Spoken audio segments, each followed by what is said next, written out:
Baik kaum muslimin yang kami muliakan, sekarang puncak yang harus saya sampaikan kepada Bapak Ibu, awas, tangkap ini baik-baik. Puncak yang harus saya sampaikan pada ibu-ibu adalah saat huru hara di Timur Tengah terjadi, disebut dengan Arab Spring.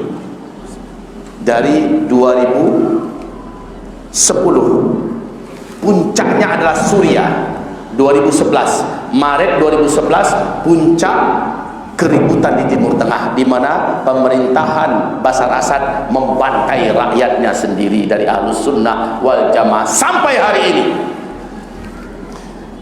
Maka lihat kebrutalan Israel di Palestina, apalagi tahun ini. Kalaulah bukan karena Allah obrak-abrik Israel itu dengan COVID-19 dan juga pertengkaran internal yang sangat heboh saat ini, di mana ada banyak tuntutan, puluhan ribu warga turun ke lapangan minta Benyamin Netanyahu turun karena terjebak dalam kasus korupsi, pembakaran dan juga ribut yang luar biasa. Kalau bukan itu sudah habis Palestina oleh Israel sekarang nih Pak. Dan ingat hadis Nabi, ini kunci dari saya untuk kita semua. Idza fasada ahlus syam fala khaira fikum.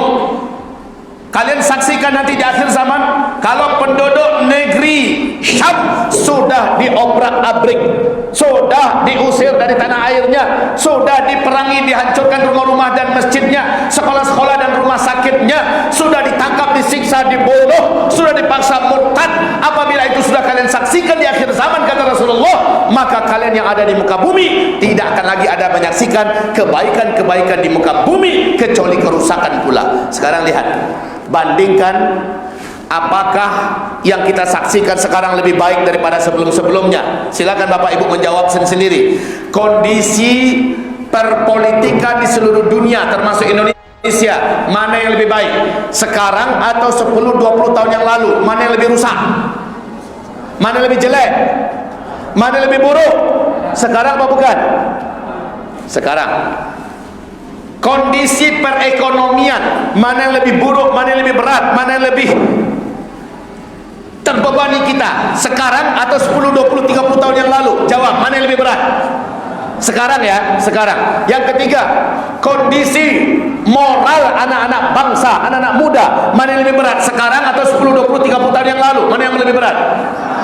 Kondisi pendidikan, mana yang lebih berat? Sekarang atau 10, 20, 30 tahun yang lalu? Mana yang lebih berat? Sekarang ya. Coba perbandingkan kondisi kesehatan dunia, bukan hanya Indonesia ya. Mana yang lebih berat kondisi kesehatan? Sekarang atau 10, 20, 30 tahun yang lalu? Sekarang. Kondisi bumi, bencana-bencana alamnya, kalau Bapak Ibu mengikuti perkembangan berita alam sekarang, mengerikan Pak. Hampir setengah bumi ini tenggelam dalam bencana-bencana besar. Dan manusia juga sedang dihadapkan kepada peperangan besar. Mungkin saja perang dunia ketiga sebentar lagi akan meletus. Mengerikan Pak. Kalau kita lihat, maka ketemulah hadis Nabi. Apa kata Rasulullah? Kuncinya adalah kalau negeri Syam sudah diobrak-abrik, maka tidak tersisa lagi kebaikan pada kalian di seluruh muka bumi. Perintah Nabi adalah badiru bil a'mali fitanan ka qita'il lailil muzlim yusbihu ar-rajulu fiha mu'mina wa yumsi kafira, yumsi mu'mina wa yusbihu kafira, ba'u dinahum bi'aradin minad dunya. Berlomba-lombalah kalian saat kalian menyaksikan fitnah-fitnah telah terjadi. Berlomba-lombalah kalian. Ternyata fitnah-fitnah itu ditafsirkan oleh Rasulullah dengan hadis yang lain. Wal fitanu bisyam. Fitnah-fitnah itu adalah di negeri Syam, bukan Xinjiang, bukan Rohingya, bukan Yaman, bukan Arab Saudi, bukan Mesir, bukan Sudan, bukan Pakistan, bukan India, bukan Cina, bukan Indonesia. Fitnah itulah negeri Syam. Dan Nabi mengatakan, kalau sudah membara api fitnah di negeri Syam di akhir zaman, kalian yang menyaksikannya wajib sudah saatnya berlomba-lomba memperbanyak amal soleh. Berlomba-lomba memperbanyak amal soleh. Badar itu kelihatan terang-teranganlah menunjukkan amal soleh. Ya, terang-terangan berinfak, terang-terangan sholat duha, terang-terangan puasa, terang-terangan untuk baca Quran, terang-terangan untuk yang baik-baik, terang-terangan aja, dan berlomba dengan yang lain. Karena ini saatnya. Sebab apa? Dalam Al-Quran surat Al-An'am ayat 158, orang-orang yang banyak amal soleh lah sementara dia orang yang beriman sebelumnya, amal solehnya banyak. Hanya mereka yang sangat dijaga oleh Allah nanti di akhir zaman. Mereka sangat Allah jaga, orang-orang yang banyak beramal soleh. Contoh, saya kasih contoh sedikit. Jangan khawatir Pak, jam 10 tepat kita selesai. Jadi jangan gelisah. Siapa tahu ada yang belum makan dari habis puasa tadi. Saya tidak akan zalimi Bapak Ibu semua. Contoh, waktu kejadian Dukhon nanti, kata Rasulullah, Dukhon itu sangat menyiksa bagi orang-orang kafir, orang munafik, orang fasik, ahli maksiat, serta orang-orang yang memiliki aliran-aliran sesat dari umat Nabi. Tersiksa mereka Pak dengan Dukhon. Dukhon itu kan tadi kabut asap bersatu dengan debu yang teramat sangat tebal. Saking tebalnya, matahari tak satu pun yang tembus ke bumi. Jarak telapak tangan dengan wajah saja tak mampu melihat apa-apa saking tebalnya. Khusus bagi orang kafir, orang munafik, ahli maksiat dari umat Nabi Muhammad, orang fasik, ya, orang-orang yang beraliran sesat, mereka tersiksa oleh Dukhon. Bagaimana bentuk siksaannya? Kulit mereka melepuh semua seperti masuk dalam oven.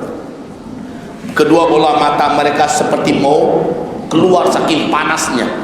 Gendang telinga mereka seperti mau pecah, sementara mereka menghirup udara yang sangat panas, menjadikan paru-paru mereka, jantung mereka tersiksa. Kata Rasulullah, lubang hidung mereka mengeluarkan asap, mulut mereka mengeluarkan asap, lubang dubur mereka mengeluarkan asap.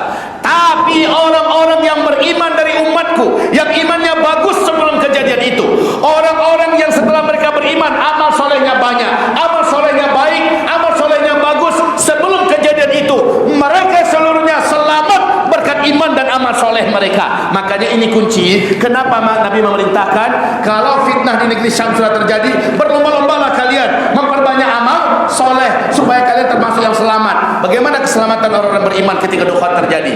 Mereka hanya seperti terserang flu dan demam saja, kata Rasulullah. Ketika matahari kembali nampak, ya, orang-orang kafir sudah berubah bentuknya jadi jelek-jelek, jadi jelek-jelek Pak, melepuh semuanya, ya. Sementara orang beriman masih tetap handsome, wanita-wanitanya masih normal, masih cantik-cantik, kulitnya masih bersih-bersih.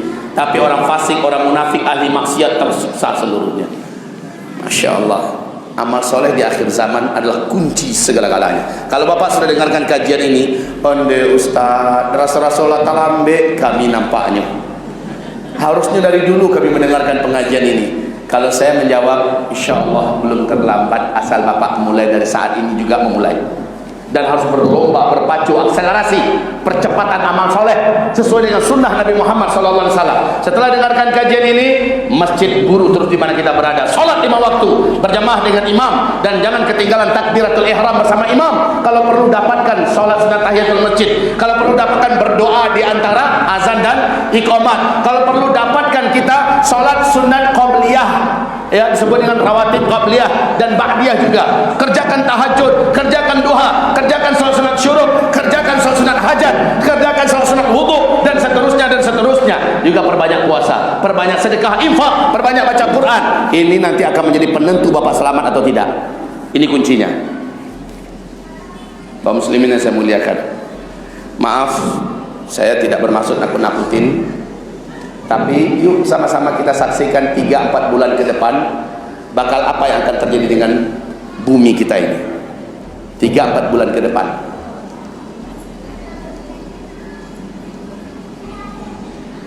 Dan kita lihat yang akan Allah selamatkan hanyalah orang-orang beriman yang beramal soleh. Insya Allah. Untuk kita semua masih ada waktu berlomba-lomba memperbanyak amal soleh. Dari 2017, dengarkan ceramah-ceramah saya dari 2017. Apa yang akan terjadi tahun-tahun ke depan, semuanya terjadi sekarang, Pak. Semuanya terjadi sekarang. Termasuk saya menyampaikan, ayo persiapkan wahai Bapak Ibu. Sekarang ini, waktu itu ya, belilah emas. Siapa yang punya duit sekarang, menabunglah dalam bentuk emas. Karena Nabi mengatakan emas di akhir zaman akan menjadi sangat mahal dan harganya tidak akan terjangkau lagi. Kemudian uang kertas tidak berharga, berserakan di pinggir jalan. Waktu itu saya menyeru, ayo belilah emas. Sekarang harga emas sudah melambung tinggi, bahkan tertinggi dalam sejarah emas di dunia. Baik Bapak Ibu, saya sampaikan, Sekarang ini bahkan kalau ada yang masih menyimpan duit agak-agak sedikit banyaknya, masih tetap saya anjurkan belilah emas, walaupun sedikit, 1 kilo 2 kilo, simpan baik-baik. Ustaz, saya selalu ketika cerita tentang belilah emas kayak gini, pada ketawa kaum muslimin. Mungkin sekilo 2 kilo aja gitu ya, sedih juga saya. Padahal negeri kita ni kayanya Pak, tambang emas di Indonesia ini, ya Allah. Freeport yang kita sangka hebat sekali emasnya itu, masih kalah beberapa titik emas yang lain di Indonesia. Kita ini kaya raya Pak. Sekilo 2 kilo itu kecil sebenarnya. Sudahlah, kalau memang kita nggak mampu, biarlah saya turunkan sedikit. Kalau ada duit tabungan kita, menabunglah dalam bentuk emas 1 gram, 2 gram, baik itu emas murni atau emas logam murni, emas batangan, atau mungkin juga emas perhiasan, menabunglah dalam bentuk emas. Kalau tidak Bapak menyesal. Sebab baik tabungan adalah menabunglah kepada Allah, sisakan untuk survive kita di akhir zaman. Tabunganlah kepada Allah. Tapi sebab baik persiapan akhir zaman adalah amalan soleh, doa dan doa. Coba lihat, ternyata ini kesimpulan pengajian ya, ternyata amal soleh yang kita kerjakan di dunia ini tidak hanya akan membantu dan menolong kita nanti setelah kita meninggal dunia, setelah kita di alam barzakh saja. Tidak hanya menolong kita ketika kita di padang mahsyar saja, tidak. Amal soleh kita kerjakan di dunia ini akan bisa menolong kita saat kita masih hidup di dunia, saat kita dalam kondisi genting dan berbahaya. Contoh, ada saya buat contoh 2 saja contohnya dulu. Yang pertama, contoh yang terjadi pada Nabi Yunus alaihissalam. Nabi Yunus digelari Allah dengan sebutan Dhunnun. Beliau ditegur dengan hukuman oleh Allah masuk dalam perut ikan. Dalam perut ikan itu saya bertanya, berapa lama Nabi Yunus dalam perut ikan? Ada riwayat mengatakan 1 minggu, ada riwayat mengatakan 2 minggu, ada riwayat mengatakan 20 hari, ada riwayat mengatakan 40 hari Nabi Yunus dalam perut ikan. Gelap gulita, tidak ada udara, tidak ada makanan, tidak ada cahaya, tidak ada minuman. Harusnya ada mati apa tidak? Harusnya sudah mati kan? 40 hari 40 malam. Tapi Nabi Yunus dimuntahkan kembali ke bumi, ke daratan dalam keadaan masih hidup, hanya lemes saja. Coba lihat apa amalan Nabi Yunus. Ternyata Allah abadikan dalam Al-Quran, laula an kana minal musabbihin lalabitha fi batnihi ila yaumi yub'atsun. Kalaulah Yunus bukan termasuk orang yang banyak berzikir, banyak beramal soleh, kalaulah Nabi Yunus sebelumnya bukan termasuk orang yang beriman, orang yang banyak amal soleh, rajin berzikir, pasti Yunus akan tinggal dalam perut ikan itu sampai hari kiamat. Ternyata berkat imannya, amal solehnya sebelumnya, dan zikirnya sebelumnya, maka Nabi Yunus dilindungi oleh Allah. Saatnya beliau harusnya mati, Allah biarkan beliau tetap hidup. Dan justru ketika beliau dalam kegelapan, dalam perut ikan, di dasar samudra yang paling dalam, Yunus berzikir dengan amalan. Kata Nabi, siapa saja yang merutinkan amalan Nabi Yunus dalam perut ikan, apapun bencana yang bisa merenggut nyawanya di bumi ini, dia amalkan amalan Nabi Yunus itu, Allah akan selamatkan dia sebagaimana Allah selamatkan Nabi Yunus. Allah akan selamatkan dia sebagaimana Allah selamatkan Nabi Yunus. Dan Nabi bertanya dalam hadis sahih Muslim, maukah kalian aku ajarkan apakah wiridan, apakah amalan Nabi Yunus dalam perut ikan yang bisa membuat Nabi Yunus bisa hidup tanpa udara, bisa hidup tanpa makanan, bisa hidup tanpa minuman, bisa hidup tanpa udara, tanpa cahaya. Maukah kalian aku ajarkan amalannya? Para sahabat menjawab, mau. Maka Rasul mengatakan, doa Nabi Yunus itu adalah la ilaha illa anta subhanaka inni kuntu minadh dhalimin.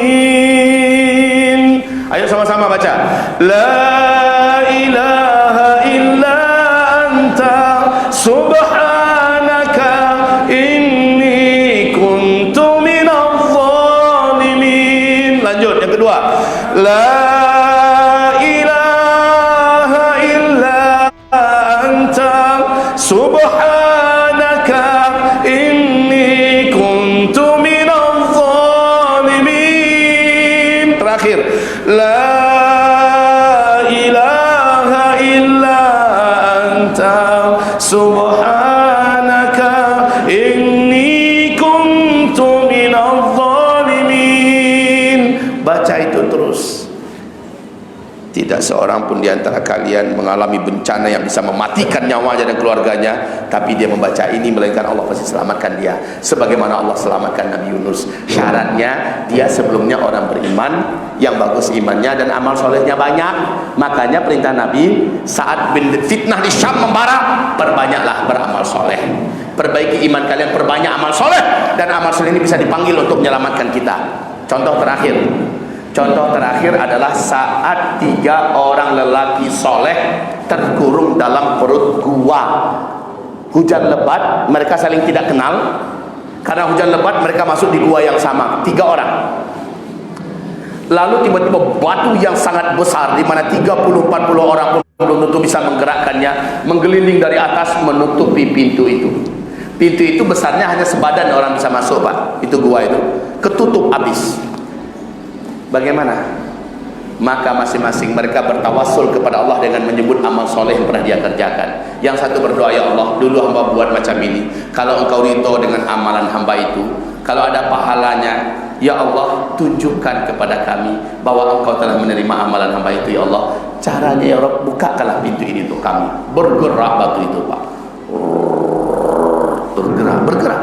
Tapi sayang, masih sepertiga pintu itu baru terbuka, baru tangan bisa muncul keluar, cahaya udah bisa masuk, Pak, tapi belum bisa keluar mereka. Yang kedua berdoa juga, ya Allah, dulu hamba mengamalkan ini, bila kau ridhoi amalan itu, bila kau terima, ya Allah, bukakanlah pintu ini untuk kami. Ternyata amalan soleh kita bisa menyelamatkan kita ketika kita masih hidup di dunia. Maka dia berdoa, bukakanlah pintu ini untuk kami, Allah. Bergerak lagi, terbuka lagi sepertiga yang lain. Masih paha yang bisa keluar, belum bisa seluruh badan.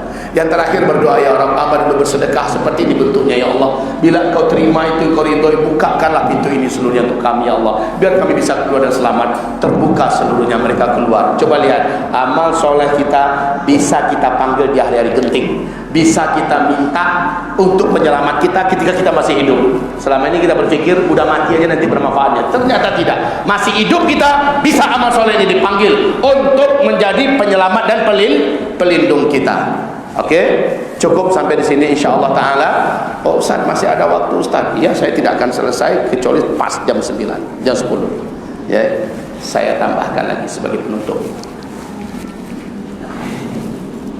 Enggak ada tadi yang menawarkan minum lah Ustaz. Cuma air minumnya tadi saya melihat ada air minum yang saya tidak sukai. Aqua ini saya sangat menghindarkan diri darinya selama-lamanya. Bismillah.